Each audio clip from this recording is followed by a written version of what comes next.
Hola, buenos días. El día de hoy nosotras les vamos a presentar el tema de estudios granulométricos. La granulometría es el estudio de la distribución estadística de los tamaños de una colección de elementos de un material sólido fraccionado o de un líquido multifásico. El análisis granulométrico es el conjunto de operaciones cuyo fin es determinar la distribución del tamaño de los elementos que componen una muestra. Existen, existen varias técnicas para realizar estudios granulométricos. A continuación les vamos a mencionar algunas de ellas.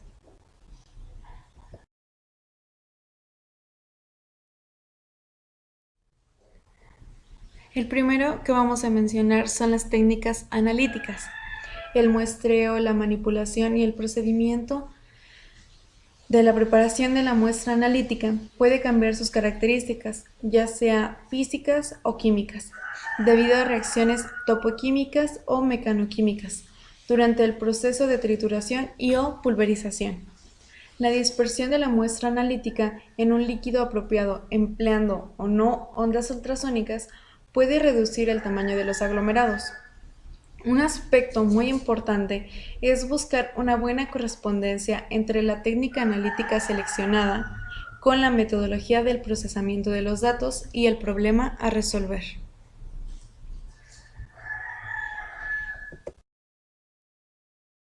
La siguiente que vamos a mencionar son las técnicas de tamizado. La técnica de clasificar partículas de una muestra en términos de su capacidad o incapacidad que presentan para pasar a través de un orificio de dimensiones regulares. La técnica consiste en colocar la muestra de polvo en la parte superior de un juego de tamices, uno debajo del otro, con una secuencia de reducción sucesiva del tamaño del orificio de dicha malla. El juego de tamices junto con la muestra se agita y las partículas son las dimensiones adecuadas pasarán a través de las diferentes mallas, reteniéndose sobre ella las partículas que no presenten la capacidad de atravesarlas. Como se muestra en la imagen, cada tamiz tiene diferentes tamaños de la malla, entonces las partículas van a ir cayendo y van a ir, digamos, seleccionándose según sea su tamaño y al final van a quedar pues por partes y van a terminar con las del tamaño, digamos, similares, porque iguales obviamente no pueden ser. También tenemos las técnicas microscópicas, que permite visualizar rápidamente el tamaño y forma nominal de las partículas en una muestra y obtener una micrografía representativa de la región analizada. Así obteniendo además por ampliación detalles de la forma y de la superficie de partículas atípicas. Usando microscópica, óptica y electrónica se puede abarcar un extenso rango de tamaño de partículas. El MEP, que es microscópica electrónica de barrido, es el análisis de polvos secos. Puede realizarse adicionando un adhesivo dentro del polvo. Para el análisis de partículas extremadamente pequeñas se realiza por deposición de las partículas de una suspensión muy dispersa en el portamuestras y secándolas rápidamente o por secado y enfriamiento sucesivos para minimizar las aglomeraciones. Con las técnicas para realizar estudios granulométricos, tenemos las técnicas de sedimentación. Dentro de ella existen dos métodos. El primero es el método del hidrómetro. Primero, el hidrómetro, cualquiera que sea su tipo, es un dispositivo que permite medir la densidad de la solución en la cual se suspende. En este método de prueba se cubren las determinaciones cuantitativas de la distribución de tamaño de las partículas de las fracciones finas de los suelos. Estas son partículas más pequeñas que 75 micromilímetros. El principal objetivo de este análisis es obtener el porcentaje de arcilla, la conducta de la fracción del suelo cohesivo del suelo dado depende principalmente del tipo, del porcentaje de arcilla que presenta, de su historia geológica y del contenido de humedad que tiene. Ahora voy a mencionar el principio general del método del hidrómetro. Este principio se basa principalmente en lo que es la ley fundamental para realizar el análisis granulométrico por hidrómetro, que es formulada por Stokes. Se enuncia que si en una partícula esférica cae dentro del agua, adquiere una velocidad uniforme. Esta velocidad depende del diámetro de la partícula, de su densidad y de la viscosidad del agua. Sobre una partícula de suelo en una solución líquida actúan dos fuerzas fundamentales. Una de las fuerzas está dirigida hacia abajo y está dada por la diferencia entre el peso de la partícula del suelo y el líquido desplazado. Aquí podemos observar la fórmula que se emplea para calcular esta parte.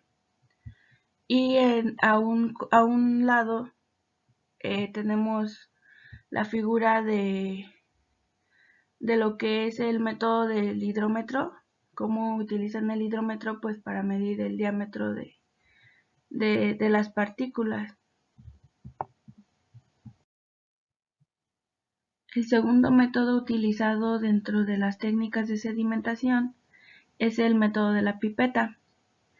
Este método se utiliza más en trabajos de génesis e investigación. En lugar de introducir el hidrómetro como fue en el método anterior, a la profundidad considerada y en un tiempo establecido, en este se toma una muestra del agua con un sólido en suspensión, secándose a estufa y pesando la cantidad del material que se contiene. Uno de los conflictos para la selección del procedimiento a realizar en el análisis es la selección de los pretratamientos y los agentes dispersantes.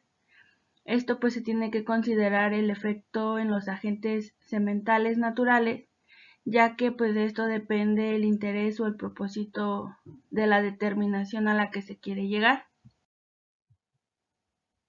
El principal objetivo de este método es que el método pues mide el porcentaje en peso de cada tamaño de partícula que se encuentra en una suspensión después de la destrucción de la materia orgánica y de los agregados, así como la dispersión de las partículas de arcilla. Se asume que pues todas las partículas son esféricas y tienen la misma gravedad específica. Otra técnica utilizada para obtener el análisis granulométrico pues es la técnica por difracción de rayos láser. El funcionamiento que tiene esta técnica principalmente es que las partículas dispersas a través de un haz de luz provocan una difracción del tipo Fraunhofer afuera de la sección transversal del haz cuando las partículas son mayores que la longitud de la onda de luz. La intensidad de la luz difractada transmitida es proporcional al tamaño de la partícula, pero el ángulo de difracción varía inversamente con el tamaño de la partícula. El láser HNE es usado frecuentemente como fuente lumínica. La combinación de un filtro óptico, que pues sería un lente, y un fotodetector o un lente y un detector multielementos acoplados a una microcomputadora. Esto permite cuantificar la distribución de las partículas a partir de los datos de difracción de los haces de luz. La muestra puede ser una suspensión líquida o gaseosa de partículas o de gotas diminutas de concentración a cerca del 0,1% en volumen. Aquí muestra una imagen que explica más o menos la parte del funcionamiento. Desde que tenemos la partícula está el haz de luz. la parte de la difracción de la difracción que se presenta, y pues ya cuando se observa a través del lente. Como última técnica tenemos la de fluctuación de la intensidad de la luz.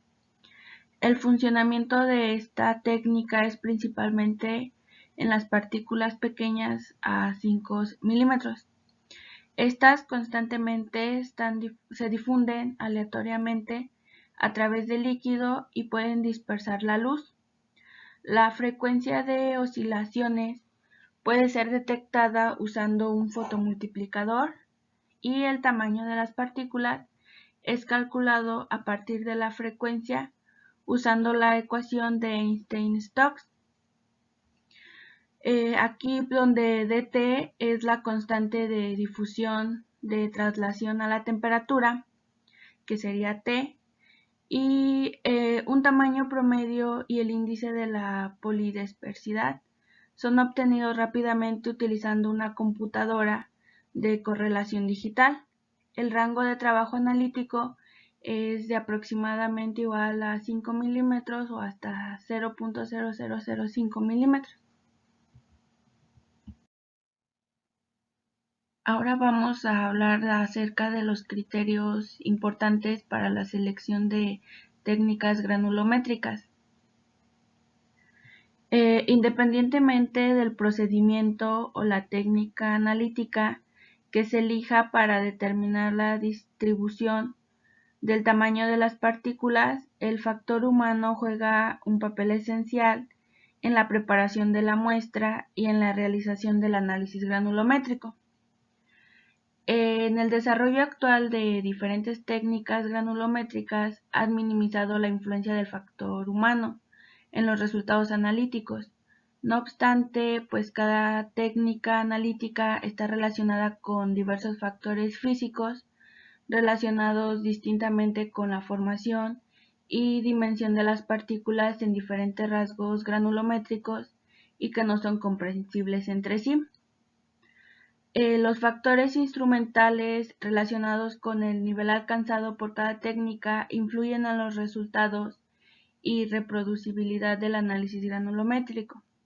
Esto porque si no se tiene en cuenta o no sabes bien qué instrumento debes utilizar, pues puedes alterar algo en tus muestras o simplemente no vas a obtener un análisis granulométrico satisfactorio.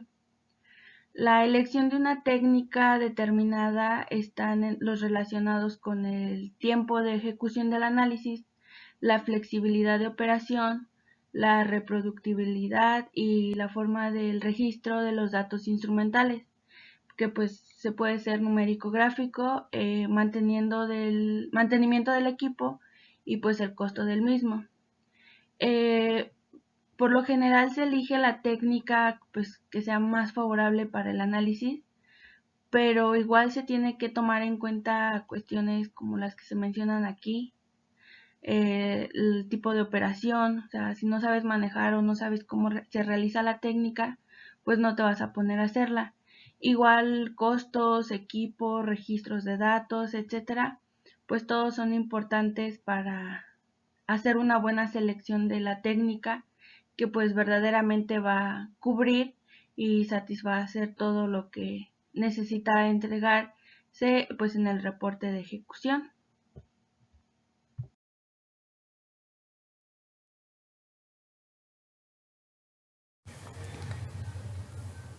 La presentación de los datos granulométricos. Normalmente, los datos del análisis granulométrico se presentan en dos formas, la tabulada y gráfica. En cualquier método de presentación se requiere la correlación del tamaño de los granos con su cantidad en unidades de masa, que son los gramos, o en % de masa, volumétrica o numérica. Lo más común en el campo del beneficio de minerales es la tabulación o representación gráfica del rango de tamaño de las partículas en fracciones granulométricas con respecto a la masa inicial.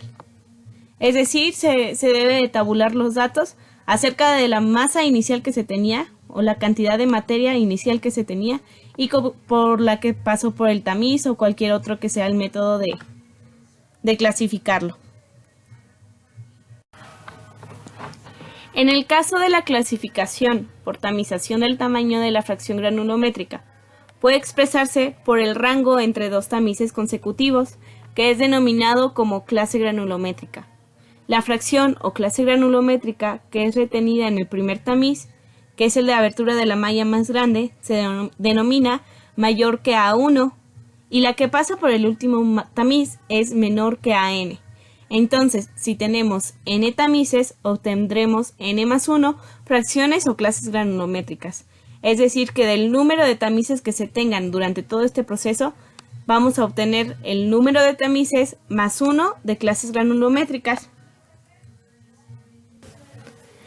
La clasificación por el valor promedio del tamaño de una clases granulométricas. Es el valor promedio de las aberturas de la malla entre dos tamices consecutivos.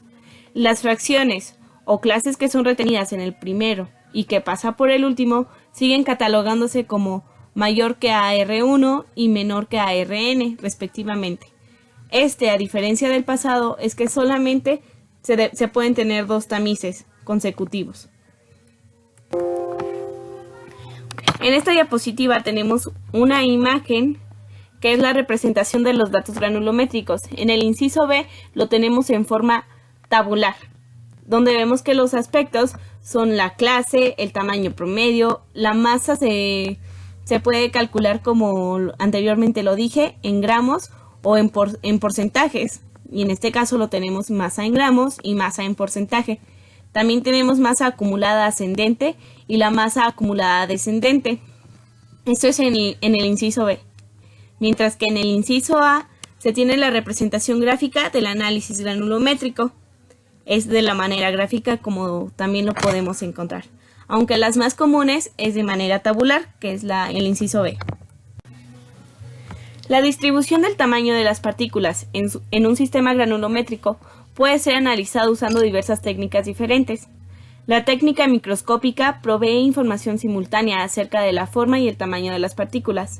El rango potencial del tamaño de las partículas que puede ser analizado es extremadamente amplio, y el tiempo de análisis se ha reducido sustancialmente por el uso de analizadores de imagen computarizados. En la presentación de datos granulométricos hablaremos específicamente de tres técnicas. Entre ellas está el tamizado, la basada en la difracción y las de sedimentación. Simplemente para saber los tamaños que son recomendables utilizar en cada técnica. En la técnica de tamizado es conveniente y ampliamente usada para el análisis de partículas mayores de 44 milímetros. Las técnicas basadas en la difracción de láser son muy rápidas y convenientes y ha llegado a ser muy populares para rangos alrededor de 100 hasta 0.4 milímetros, y las técnicas de sedimentación son muy versátiles y permiten realizar análisis desde los 63 hasta los 0.1 milímetros en un solo análisis. Un ejemplo de esto es el método de la pipeta.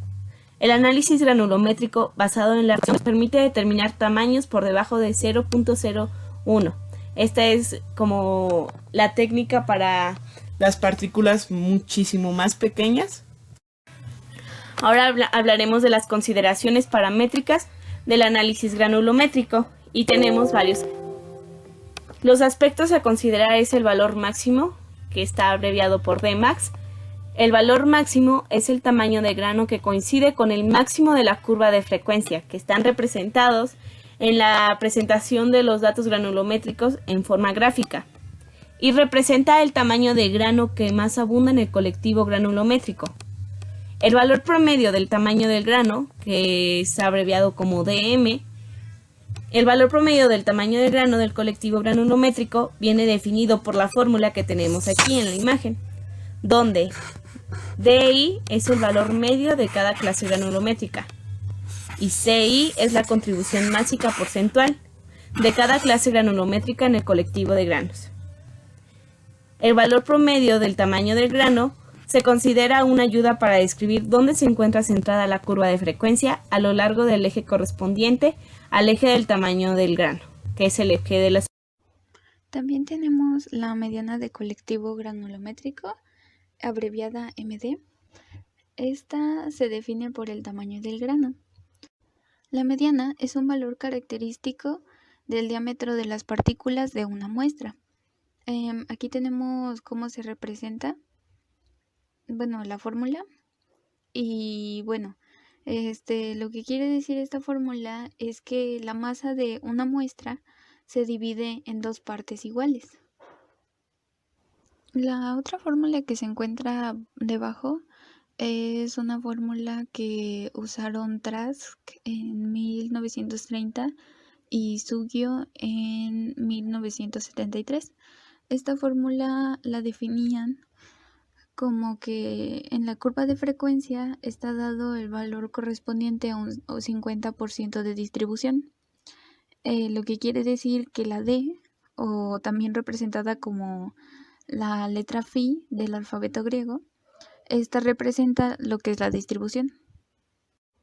El coeficiente de dispersión, también llamado SO, este nos indica el grado de dispersión del tamaño del grano de un colectivo granulométrico, y su fórmula se expresa como el coeficiente de dispersión es igual a la raíz cuadrada Q3 sobre Q1.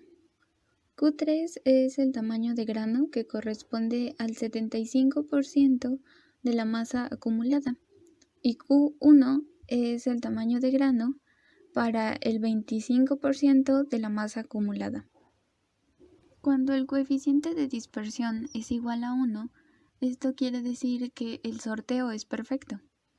Esto significa que Q1 es igual a 25% y Q3 es igual al 75%, que sería como el valor original, lo que significa que la curva de frecuencia presenta un perfil muy estrecho. Si el coeficiente de dispersión tiene el valor de 2.3, quiere decir que la muestra granulométrica presenta un buen sorteo. Y cuando esta tiene un valor de 3, esto quiere decir que corresponde a un sorteo normal. Y por último, que cuando esta tiene un valor de 4, indica que tiene un mal sorteo. El coeficiente de oblicuidad, SK, expresa la simetría de la distribución granulométrica y se expresa con la siguiente fórmula, que es SK es igual a Q1 por Q3 sobre MD al cuadrado. Pues ya conocemos que Q1 es el tamaño de grano, que equivale al 25% de la masa acumulada, y Q3 es el tamaño del grano correspondiente al 75% de la masa acumulada. Y MD también ya lo conocemos, que sería la mediana del colectivo granulométrico. Para poder tener una distribución simétrica perfecta, el coeficiente de oblicuidad tiene que tener el valor de 1. Pero si este tiene un valor mayor o menor, esto quiere decir la dirección a donde se inclina la distribución granulométrica. Si tenemos un valor mayor, esto se expresaría como que hay un exceso de fracciones gruesas, pero si tenemos un valor menor, habría un exceso de fracciones finas. Por último, tenemos la kurtosis, expresada también con la letra K. Es un parámetro estadístico de la distribución granulométrica. Tenemos esta siguiente fórmula que lo expresa, que dice K es igual a 1 medio por Q3 menos Q1 sobre P90 menos P10. Aquí pues ya conocemos que es Q3 y Q1. Los que nos conocemos sería P90 y P10. Bueno, pues la letra P quiere decir porcentilas, que estas son los tamaños del grano, los cuales tienen como subíndice el 10% y el 90%. Ese porcentaje corresponde a la masa acumulada de la distribución granulométrica. En esta tabla se muestran los procesos de tamización de una muestra de laterita. La laterita pues es un tipo de suelo que se encuentra en las regiones cálidas. Se caracteriza por ser pobre en sílice y tener niveles muy elevados de hierro y aluminio. Y bueno, si quisiéramos comprobar alguna, como por ejemplo, bueno, puede ser el coeficiente de oblicuidad, SK. Pues vamos a aplicar la fórmula. Tomamos nuestra calculadora y ponemos 0.135, lo cual pues es el valor de Q1 por 0.284, que es el valor de Q3, sobre 0.19, que es la mediana, y esta la elevamos al cuadrado. Bueno, pues el resultado nos sale un tanto parecido. En sí te sale 1.05, pero pues nada más es... Aquí la tabla tiene un error por algo muy mínimo. Por ejemplo, bueno, aquí la tabla sí se equivoca en el valor de la kurtosis, ya que esta aplica sí, no toda la fórmula, a excepción de multiplicar este resultado por un medio, que si multiplicamos ese resultado por un medio sería 0.17, y ese sería el resultado de la kurtosis. Y bueno, con esta tabla también podemos ver lo ya antes mencionado, por ejemplo, que su coeficiente de dispersión es casi un sorteo perfecto, ya que su valor es de 1.45. Y también podemos ver que su coeficiente de oblicuidad tiene una distribución simétrica casi perfecta, se pasa un poco, ya que su valor es de 1.06, pero bueno, esto también quisiera decir que tiene un poco de fracciones gruesas. Y pues esto sería todo de mi parte. Muchas gracias por su atención.